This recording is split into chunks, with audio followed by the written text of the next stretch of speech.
buenas tardes.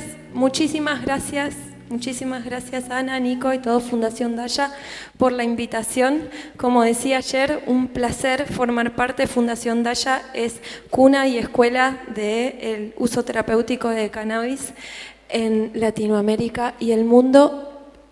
No me está respetando la letra. No me está respetando la letra que se veía cuando la probamos hoy. Bueno, es una de mis peores obsesiones. Bueno, no importa. Voy a hacer el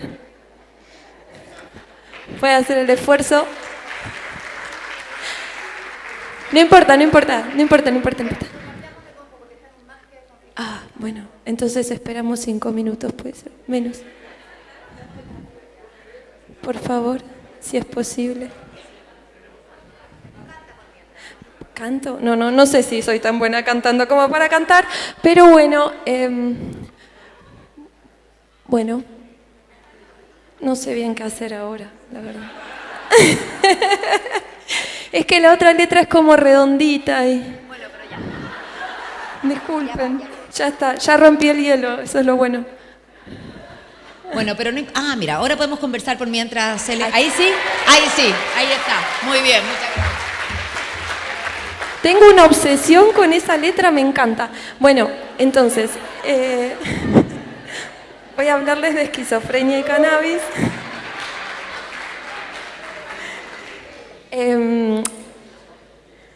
Antes que nada voy a aprovechar para contarles que los y las psiquiatras siempre fuimos como los malos de la película, si se quiere, ¿no? En términos de uso terapéutico del cannabis, y entiendo que aquí en Chile tienen bastantes problemas con los y las psiquiatras que insisten con que el cannabis no tiene usos terapéuticos o los riesgos y demás. Quiero contarles que en Argentina los y las psiquiatras están copadísimos con el tema del uso medicinal del cannabis, al punto que ya tenemos un grupo de estudio específico en la Asociación de Psiquiatras Argentinos.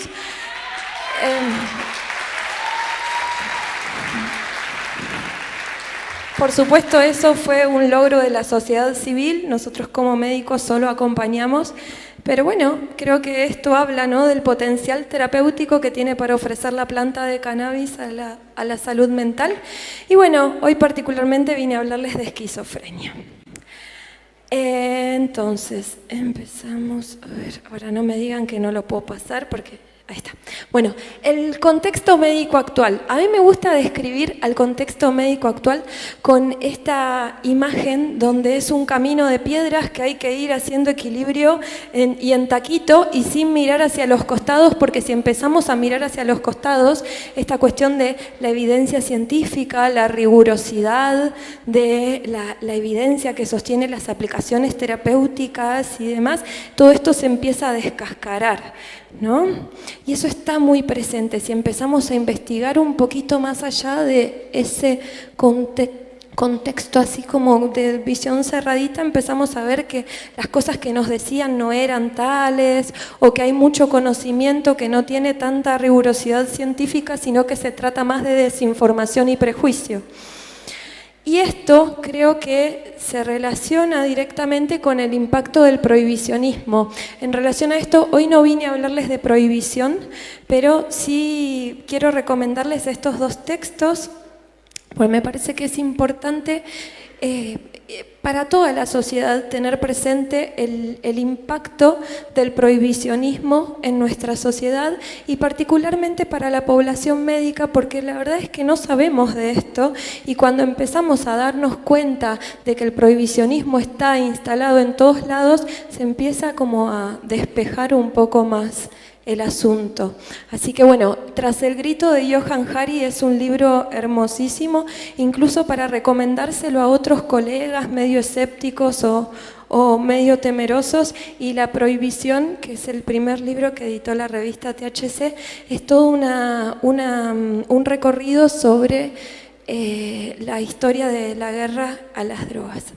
Bueno, dicho esto, vamos a continuar con esta cuestión de la medicina como una ciencia híbrida. Esto me parece que no es para nada un hecho menor. Esto lo tomo de una epistemóloga argentina, de Esther Díaz, y ella dice que la medicina es esa intersección donde confluyen las ciencias naturales y las ciencias sociales, porque por supuesto como seres humanos tenemos un cuerpo y el aspecto biológico es absolutamente fundamental, pero no es el único. ¿Cuántas cuestiones vinculadas a los procesos de salud y enfermedad dependen de hechos sociales? ¿Cómo puede ser que como profesionales de la salud no atendamos a esas variables?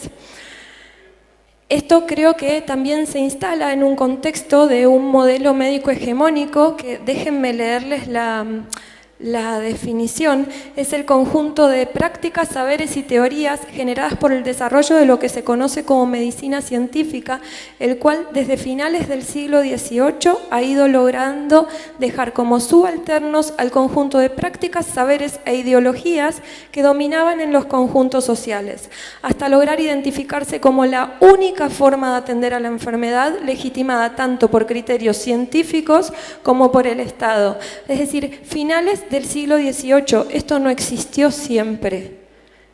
Sin embargo, parece que es la única opción, que más allá de este modelo médico hegemónico nada hay para hacer, o somos charlatanes, o somos curanderos. En verdad, es interesante esto de recuperar otros saberes, porque la medicina hoy por hoy está en crisis, y esta crisis del modelo médico tiene que ver justamente con esta hipertrofia del aspecto biológico. Y la hipertrofia del aspecto biológico, ¿con qué se articula perfectamente bien? Con la industria farmacéutica. Entonces tenemos profesionales de la salud o personas que se dicen profesionales de la salud que pasan sus días medicando, básicamente, y la cuestión esta del arte de la medicina se pierde simplemente por, ni siquiera es un arte, por la acción robótica de prescribir, ¿no? Y cómo está instalado esto, y cómo está instalado a ambos lados del escritorio, si se quiere, ¿no? Como el médico que no receta parece que no ha hecho su labor médica, y el paciente que se va sin receta se va como confundido. ¿Cómo puede ser que tenemos instalada la prescripción de medicamentos como única opción? Eso me parece que es algo que hay que criticarlo y que tenemos que tenerlo bien presente. Porque claro, porque responde a la industria de la enfermedad, y creo que en este punto es fundamental tener en cuenta que el cannabis perfectamente podría ocupar, por ejemplo, me viene bárbara esta pastillita, uy, casi me caigo, lo único que me faltaba caerme después de lo del... esta pastillita verde, por ejemplo, que está aquí, perfectamente podría ser una píldora, representar una píldora de un cannabinoide aislado. Sin embargo, el cannabis creo que puede ser muchísimo más que eso. Lo que pasa es que hay una industria que busca que sea una píldora más de todas esas que da vuelta. Y eso también tenemos que tenerlo presente, porque la píldora no es ninguna Carmelita descalza. A mí me gusta mucho este concepto de Beatriz Preciado, que está en otro libro que se los recomiendo mucho, muchísimo, se llama Testo Yonki, que define a la píldora como aquella cadena de significantes biopalíticos que se materializan hasta convertirse en una molécula asimilable. Es decir, esto que vemos como una simple pastillita esconde un montón de otras cuestiones detrás, y sin embargo, en el acto de medicar, no estamos teniendo presente, no estamos siendo conscientes de esto, de todas estas relaciones de poder que se generan en torno a ella. Pero bueno, obviamente, yendo principalmente a la cuestión de la salud mental, creo que nadie acá se sorprende con esto, ¿no? De la salud mental como negocio. Lamentablemente es algo que está sumamente instalado en nuestra sociedad. Me gusta mucho este concepto de Johanna Moncrief en este otro libro que también se los recomiendo mucho. hablando claro, que es esto de que el concepto moderno de depresión no fue enteramente aceptado hasta el desarrollo de la idea de un fármaco antidepresivo. Es decir, primero se desarrolla el producto y después se genera la demanda para que ese producto sea comercializado. Y lamentablemente esto es así, y creemos que estamos haciendo medicina cuando simplemente a veces nos transformamos, incluso los psiquiatras, ¿no?, que usamos sustancias psicoactivas para medicar, nos transformamos como en una especie de dealers legales. Me parece tremendo. Pero bueno, en todo este lío llega la marihuana, llega el cannabis, también golpea la puerta de los consultorios de los y las psiquiatras y empieza a proponer esta oportunidad de generar un nuevo modelo, otro modelo que sea más respetuoso de los intereses del paciente, los intereses de la tierra, los intereses de la sociedad y también que respete mucho más al médico, porque la realidad es que los médicos vivimos en un estado de burnout, vivimos en un contexto que tampoco no representa, es como uno ingresa a la escuela de medicina con mucha vocación, ¿no? Y después termina dejando la vida, quemándose en esto de el acto de prescribir, de estar permanentemente de guardia, respondiendo a las demandas de un sistema que no nos representa. Bueno, qué bueno que llegó el cannabis a hacer lío. Entonces, llega el cannabis y toca repasar, ¿no?, qué es lo que sabemos como médicos sobre cannabis. Y acá es cuando uno se siente totalmente estafado. ¿Por qué? Porque en la formación médica hay una ausencia total de conocimientos sobre los principios terapéuticos del cannabis y sobre el sistema endocannabinoide. Ustedes me ven a mí, yo soy una médica joven, hice la totalidad de mi carrera en la Universidad de Buenos Aires en el siglo XXI y nunca nadie me habló del sistema endocannabinoide. ¿Cómo puede ser? Además de eso, además de la falta, ¿no?, del estudio de ese aspecto fisiológico de nuestro organismo, que es fundamental, además de eso, la formación médica está plagada de sesgos. Hay una gran presencia del discurso prohibicionista donde el cannabis es estudiado como un factor de riesgo, es estudiado como un síntoma, como algo a erradicar, pero nunca nos ponemos a pensar en la variable terapéutica. Y como si esto fuera poco, la realidad es que la carrera de medicina tiene una ausencia total de conocimiento sobre política de drogas, sobre historia de la prohibición. Uno para ser médico no necesita ser culto, o sea, simplemente necesita aprobar los exámenes. Y lamentablemente después en los debates la palabra del doctor es la que vale, una palabra de una persona que está absolutamente desinformada sobre un montón de aspectos que tienen que ver justamente con esto, ¿no?, con política de drogas, con entender otras cuestiones que van más allá de lo biomédico, pero sin embargo la palabra del doctor es la palabra del doctor. Bueno, creo que esto es algo que tiene que terminar y tiene que terminar urgente. Entonces, ¿qué es lo que supuestamente sabemos los doctores? Que el cannabis produce esquizofrenia, que los usos de cannabis son problemáticos, que el cannabis es la puerta de entrada a las drogas.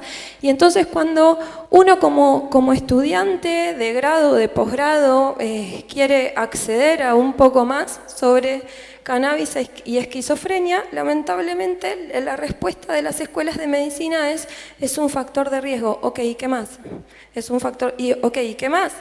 Bueno, entonces mi propuesta hoy es ir un poquito más allá de esto, ¿no?, de este discurso prohibicionista de que el cannabis produce esquizofrenia y contarles un poco lo que descubrí estos años trabajando con la planta. Bueno, para hablar de esquizofrenias me parece que primero está bueno contar un poco qué son las esquizofrenias. Cuando hablamos de esquizofrenia estamos hablando de una patología que es un grupo de psicosis de curso crónico que afecta a más de 21 millones de personas en todo el mundo y que se presenta en individuos jóvenes. Generalmente el debut de la esquizofrenia es desde la adolescencia hasta alrededor de los 35 años. Y produce episodios de brotes, como les decía.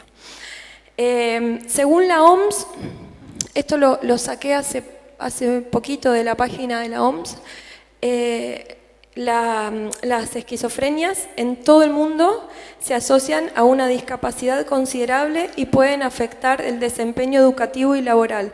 Eso justamente tiene que ver con la edad de inicio y con el impacto no solo de la sintomatología, sino también del estigma, y que además al estigma se le suman los malos tratamientos, de los que obviamente tenemos que hacernos cargo los profesionales de la salud mental. No estamos teniendo tratamientos efectivos.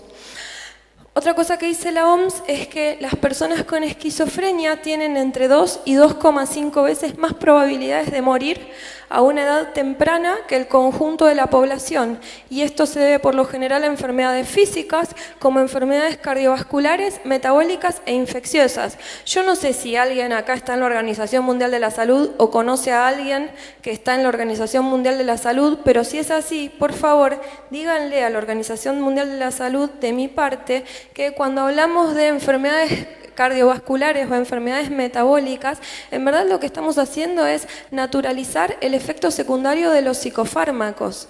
O sea, uno de los principales efectos secundarios de los antipsicóticos es que producen síndrome metabólico, consecuentemente enfermedades cardiovasculares.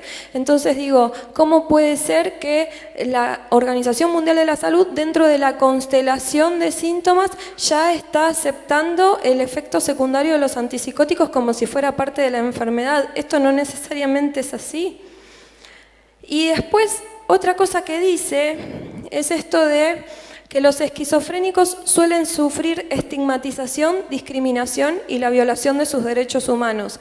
Bueno, me parece que hablar de estigmatización y discriminación en una oración que empieza con los esquizofrénicos ya es tremendo, ¿no? Ya es estigmatizante y es muy discriminador. La realidad es que no están los esquizofrénicos, hay personas que conviven con esta condición. Dejemos de hablar de los esquizofrénicos, los epilépticos, los autistas, empecemos a hablar de las personas. Bueno.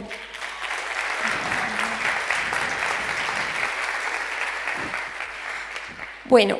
En relación a los síntomas, si yo les pido que cierren los ojos e imaginen una persona que convive con una esquizofrenia en este momento, probablemente ustedes van a imaginar una persona que está o escuchando voces o que está delirando, ¿no?, con ideas raras, o que está teniendo alteraciones en la conducta y creen que eso es la enfermedad. Y lamentablemente la gran mayoría de las personas que no son trabajadoras de la salud mental creen eso. Esos síntomas son los síntomas que se llaman como positivos, que tienen que ver con delirios, alucinaciones, desorganización de la conducta, pero en la constelación de la totalidad de la patología, esos síntomas son considerados síntomas accesorios, porque son síntomas que no están permanentemente acompañando a esta condición. Los síntomas que están permanentemente acompañando a esta condición son los síntomas que denominamos negativos o fundamentales, que tienen que ver con alteraciones en la conducta, alteraciones en el pensamiento, constricción de las emociones. Incluso hay algunos tipos de esquizofrenia que solo se tratan de esto. Además de estos síntomas, en el último tiempo se está hablando cada vez más de los síntomas cognitivos que tienen que ver con alteraciones en la atención, la memoria, funciones ejecutivas, que queda la duda de si son naturales o si son secundarios a los tratamientos que impartimos. Como sea la cuestión, el tema es que los tratamientos antipsicóticos están orientados a contener los síntomas positivos, estos que son los que más ruido hacen hacia dentro de la sociedad, pero tienden a agravar los síntomas del resto de la enfermedad. Pero, ¿qué importa, no? ¿Qué importa si ya está enfermo? Bueno, me parece que esto justamente es el desafío, ¿no? Poder ir a atacar ese tipo de síntomas, los síntomas que están presentes desde el inicio de la enfermedad y no esos que le hacen ruido a la sociedad. También hay una cuestión, esto, ¿no?, del estigma con el que tienen que convivir las personas que tienen un diagnóstico en salud mental. Yo creo que una de las cosas más lindas que me pasó de ser psiquiatra es conocer más profundamente a estas personas que son sumamente sensibles y que me han enseñado tantas cosas. He aprendido tantas cosas de estas personas, pero bueno, parece que la sociedad no les da lugar, ¿no? Son los locos, apártenlos, no sea cosa que nos volvamos locos todos. Esto me parece que es una locura en sí misma.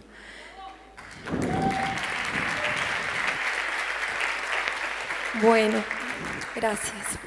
En relación al tema este de la esquizofrenia, en verdad ya Bloiler, que es quien acuña el término de esquizofrenia, dice que no deberíamos hablar de esquizofrenia, sino que deberíamos hablar de esquizofrenias, porque dentro del espectro esquizofrénico se engloban múltiples patologías. Entonces podemos decir, o múltiples formas de presentación, entonces podemos decir que todavía lo que conocemos como esquizofrenias es una gran bolsa de gatos. Y como les decía, el tratamiento de elección es el tratamiento antipsicótico, es la primera línea de tratamiento que en general lo que orienta es a producir un antagonismo en receptores dopaminérgicos, porque una de las hipótesis en torno a esta patología es que se produce una hiperdopaminergia. El tema es que 1/3 de los pacientes no responde a este tratamiento y en el consultorio lo que se ve son personas que están ultramedicadas, que no responden y que son una sumatoria de efectos no deseados, una sumatoria de efectos secundarios y que generalmente si es un paciente no respondedor no viene solo con un antipsicótico, sino que viene con 2 y además generalmente se le suman altas concentraciones de benzodiazepinas y, como si eso fuera poco, medicamentos anticonvulsivantes. Y quizás no vaya por ahí, ¿no?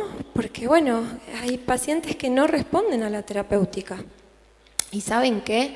No sé cómo será en Chile, pero en Argentina a ese tipo de pacientes, si no responden a la terapéutica, se les puede aplicar electroshock. No sé cómo será acá en Chile, pero lamentablemente en Argentina es una moda que entiendo que se cobra muy bien y entonces por eso es que está cada vez más instalada.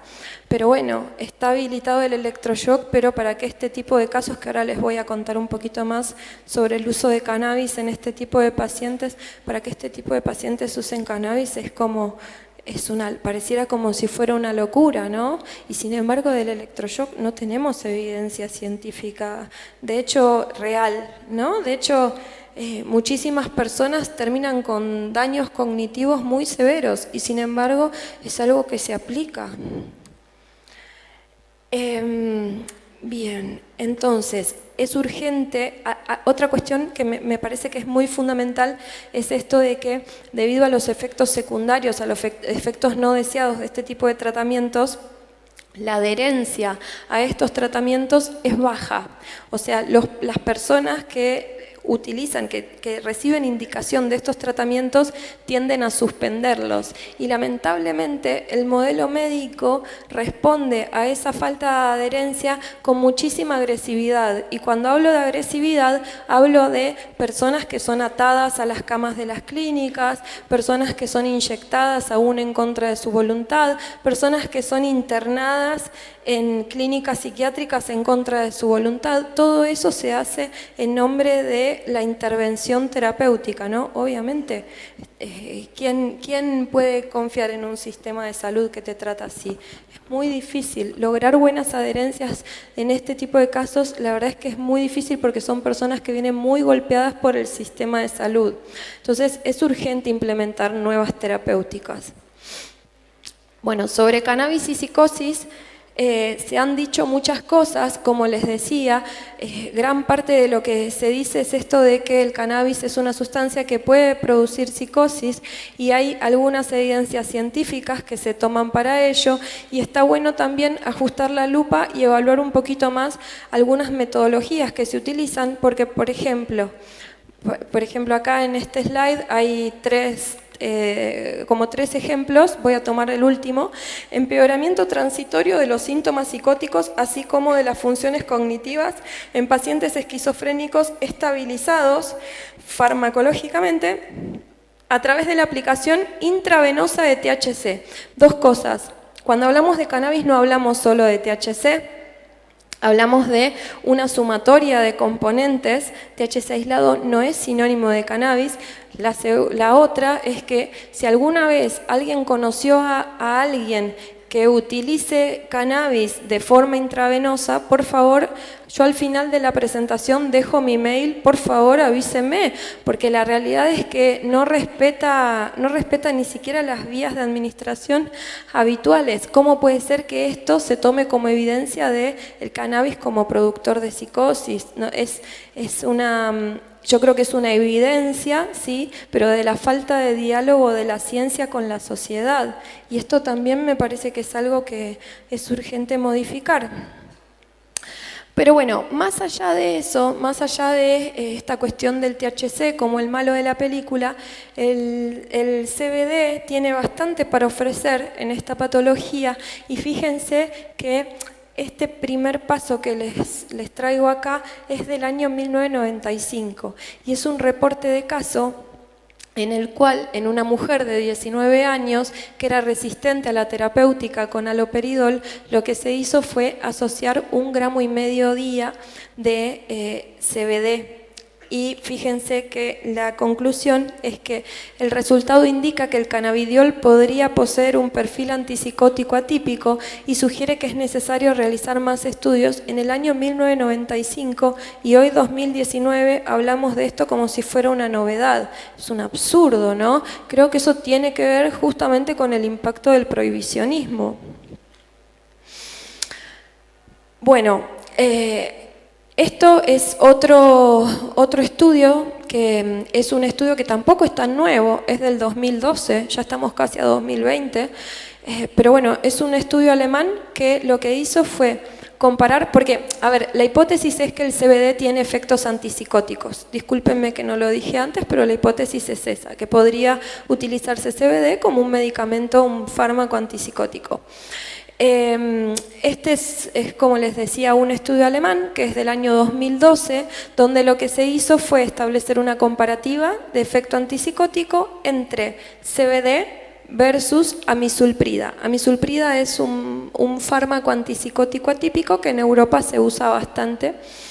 Y entonces lo que se hizo fue tomar una muestra de 28 personas, de 42 personas, internarlas durante 28 días, los primeros días se los limpió de medicación y los días siguientes lo que se hizo fue ir titulando CBD o amisulprida para ver cuáles eran los efectos. Eran personas que estaban cursando con episodios psicóticos. Entonces lo que se vio es que tanto el CBD como la amisulprida tenían el mismo efecto antipsicótico. CBD igual utilizado en dosis de 800 miligramos día, que es mucho, es bastante, ¿no? Pero bueno, lo que se veía era que el efecto antipsicótico era el mismo, que el perfil de efectos adversos era era más favorable el perfil de efectos adversos del CBD. Algo que no lo enuncié ahí por una cuestión de que no me entraba, pero que sí me parece que no es para nada un detalle menor, es que en las personas que como les dije, el efecto antipsicótico era el mismo, pero las personas que resolvían la situación vía uso de amisulprida, que es el antipsicótico atípico que se utilizó, no modificaban las concentraciones de endocannabinoides. Sin embargo, las personas que usaban CBD, sí, optimizaban los niveles de anandamida. Entonces, eso también habla de un sustrato fisiopatológico que involucraría al sistema endocannabinoide en esta patología. Por eso la importancia de seguir investigando, ¿no? A este estudio, yo si lo tuviera que criticar, le pediría dos cosas.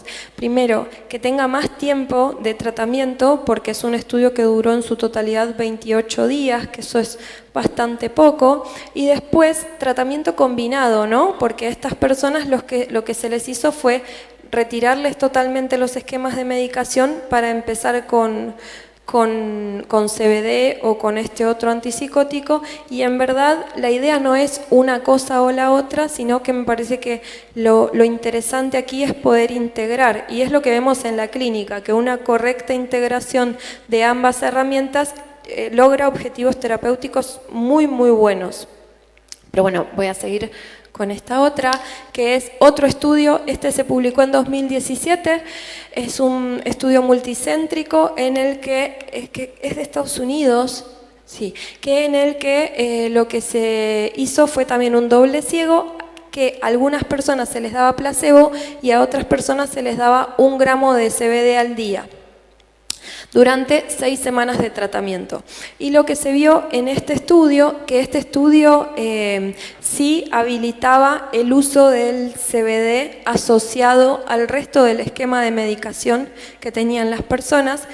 Lo que se vio es que la escala PANSS, que es una escala de síntomas positivos y negativos que se utiliza en esta patología, mostraba disminución de los síntomas positivos, que el perfil de efectos adversos era mejor en relación a los antipsicóticos, y esto que me parece que es sumamente interesante es la cuestión de la mejoría en los síntomas cognitivos, que si tenemos en cuenta que es una patología que afecta a personas muy jóvenes en un momento de la vida en el que, por ejemplo, decidimos si es que estudiamos una carrera o no, o en el que generalmente las personas están, si es que no están estudiando, están trabajando, están haciendo algo que les da algún tipo de sentido, si hay un rendimiento cognitivo mejor, más apropiado, probablemente estas personas puedan de repente sostener un estudio, que está bueno también, ¿no? Como hablando un poco sobre lo que decía la Organización Mundial de la Salud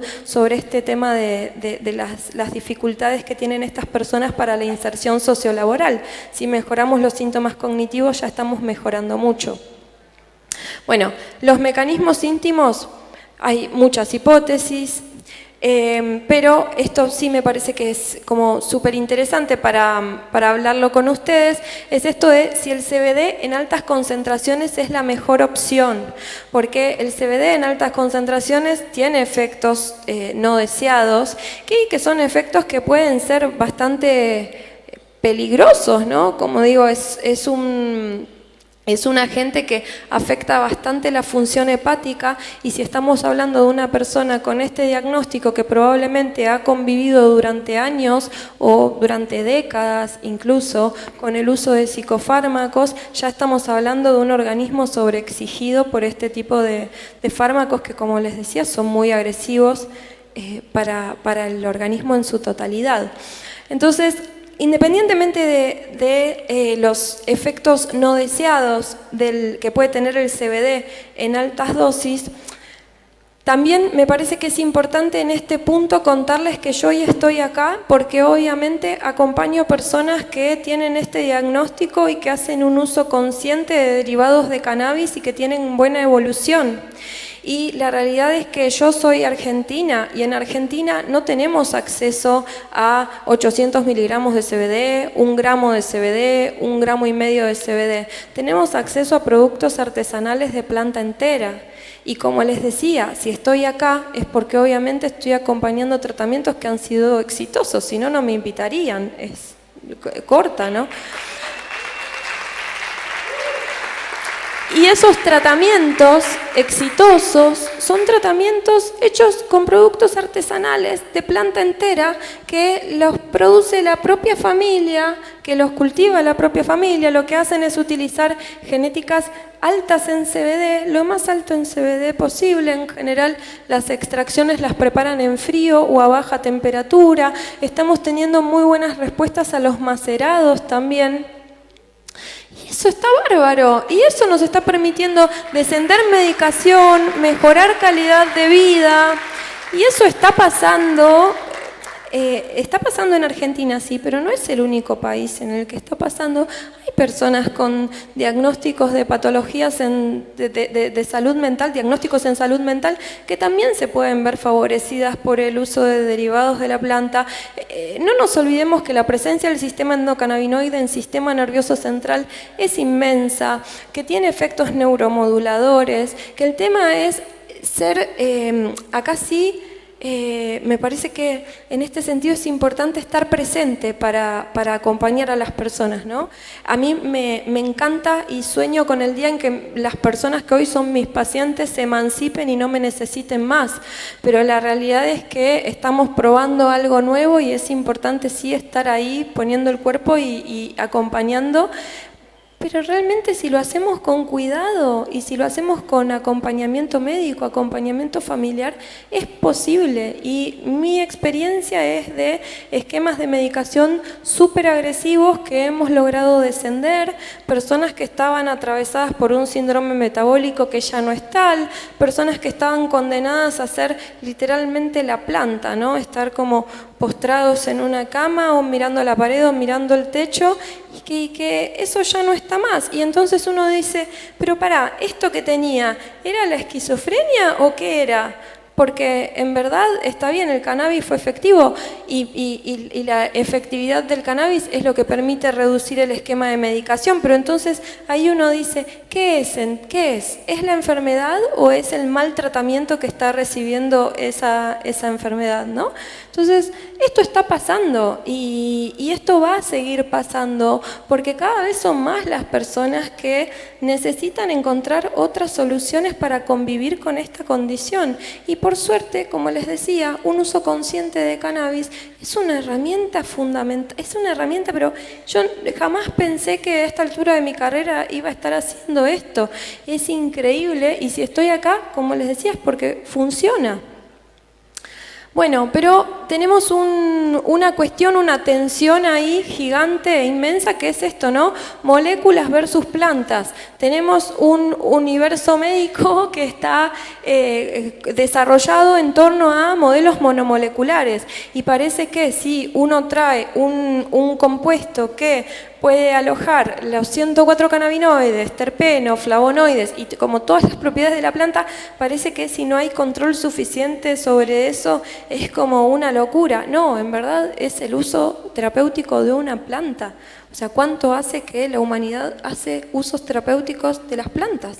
Existe desde antes del modelo farmacológico. Entonces, ¿por qué tenemos tanta resistencia?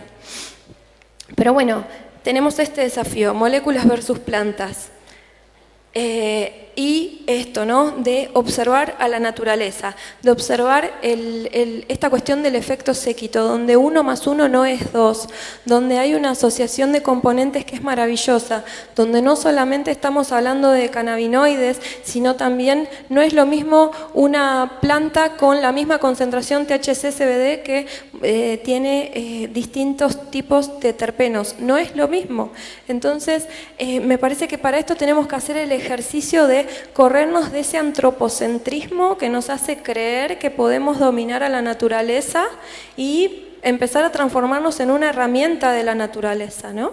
Y creo que en ese sentido la naturaleza es muy sabia, la tierra es muy amable y nos perdona y nos recibe. Entonces es esta cuestión, ¿no? De aprender como traer esa posibilidad de utilizar plantas a nuestro consultorio y hacerlo sin miedo, porque mientras lo hagamos con conciencia y estando presente para la persona, es mucho más seguro utilizar cannabis que utilizar benzodiazepinas. Es mucho más seguro utilizar cannabis que utilizar antipsicóticos.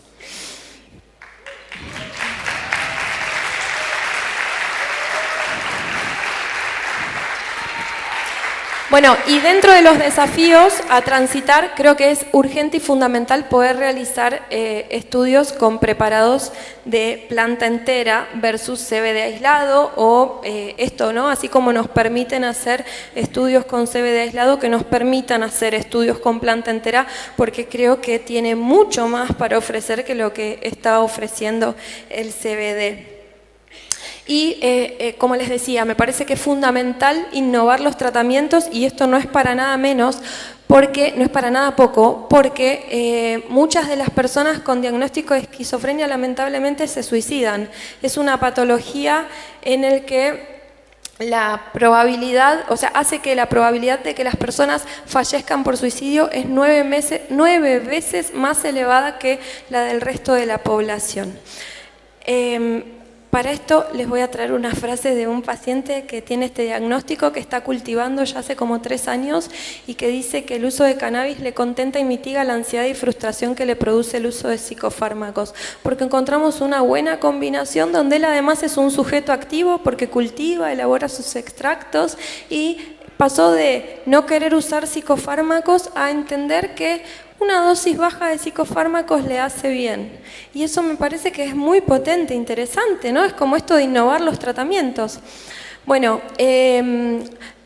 obviamente no hace falta negar que hay episodios psicóticos que se pueden vincular al uso de cannabis. Yo esta presentación igual la voy a dejar, porque tengo que apurarme un poco, pero la voy a dejar, así que pueden tener acceso a estas slides. Y pueden buscar los papers. Vulnerabilidad genética hay y hay comprobada, o sea que no es que no sabemos, o sea, hay algunas cosas que sabemos que si las ponemos al servicio justamente de poder investigar en esta línea sería posible. Y me parece que esto, ¿no?, de disminuir riesgos es fundamental, y acá entra en juego esta cuestión de las genéticas enriquecidas que no sean solo puro THC, que quizás tengan más presencia de CBD, que modulan un poco el efecto psicoactivo y quizás es eso, ¿no?, invitarse a la creatividad y la exploración de otro tipo de cannabis. Yo tengo pacientes que con este diagnóstico que utilizaban cannabis porque el cannabis los hacía sentirse mejor, por ejemplo, les bajaba la tensión para salir de casa, y que depende del cannabis que utilizaban, tenían agravación o no de los síntomas, y que utilizando cannabis enriquecido en CBD no se agravaban. Lo que pasa es que para eso, ¿qué fue necesario? Fue necesario que las familias se pongan a cultivar, es necesario saber de qué genética estamos hablando. Digo, hay un montón de cuestiones que tienen que ver con aportarle creatividad al quehacer del médico. Los motivos para usar cannabis, ustedes no sé si sabían, pero la población de personas con esquizofrenia usa mucha marihuana. Y si empezamos a pensar o a consultar cuáles son los motivos por los que esta población usa mucha marihuana, generalmente tiene que ver con lidiar con los síntomas negativos, que son los síntomas para los que no tenemos tratamiento. Entonces, el desafío ahí sería ver qué tipo de cannabis usan, cómo lo usan, cuidarlos en ese sentido, pero me parece que el desafío es dejar correrse del no, porque eso no termina siendo para nada útil. Entonces, como les decía, las variedades ricas en CBD me parece que son una gran opción. La marihuana prensada versus cultivo orgánico es un abismo, ¿no? Entre un universo y otro hay un abismo. Es importante acceder a cannabis de cultivo orgánico. Y en este sentido me parece que es muy lindo también invitar a este tipo de personas a que lleven un cultivo, porque si creen que por la condición de salud mental no pueden hacerlo, déjenme decirles que se equivocan. Son excelentes cultivadores, les encanta cultivar, los conecta con la naturaleza. El autocultivo se transforma en una parte importante de la terapéutica porque habilita información acerca de qué es lo que se consume, permite un acceso a materia vegetal de calidad, promueve una participación activa en la gestión de cuidados y placeres. Hablar de placer en una persona que convive con la esquizofrenia parece que es como imposible, pero ¿por qué no? ¿Por qué no?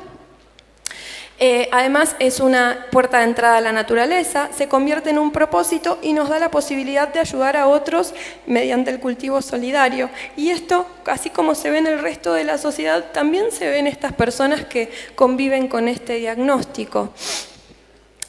Bueno, y ahora sí, para terminar, Para terminar esta presentación, les voy a compartir una frase que me encanta, que es una frase de Bakunin y que me parece que es muy inspiradora, porque dice que al buscar lo imposible, el hombre siempre ha realizado y reconocido lo posible, y aquellos que sabiamente se han limitado a lo que creían posible, jamás han dado un solo paso adelante, ¿no? Entonces, hace unos años probablemente hubiésemos pensado que estar hablando de usar cannabis para la esquizofrenia era imposible, pero bueno, vamos más allá de lo que nos dicen, ¿no? Que es posible o no es posible. Creo que justamente ahí está el desafío.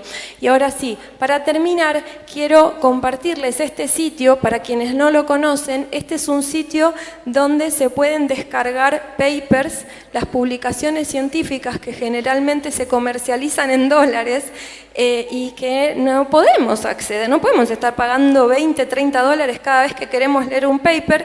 Esto es un sitio que está hecho para la liberación del conocimiento, porque el conocimiento es de todos y todas.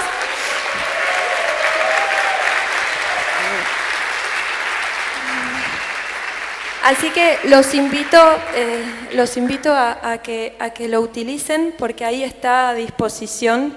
Y bueno, ahí les dejo mi mail y muchísimas gracias por su atención. Muchas gracias.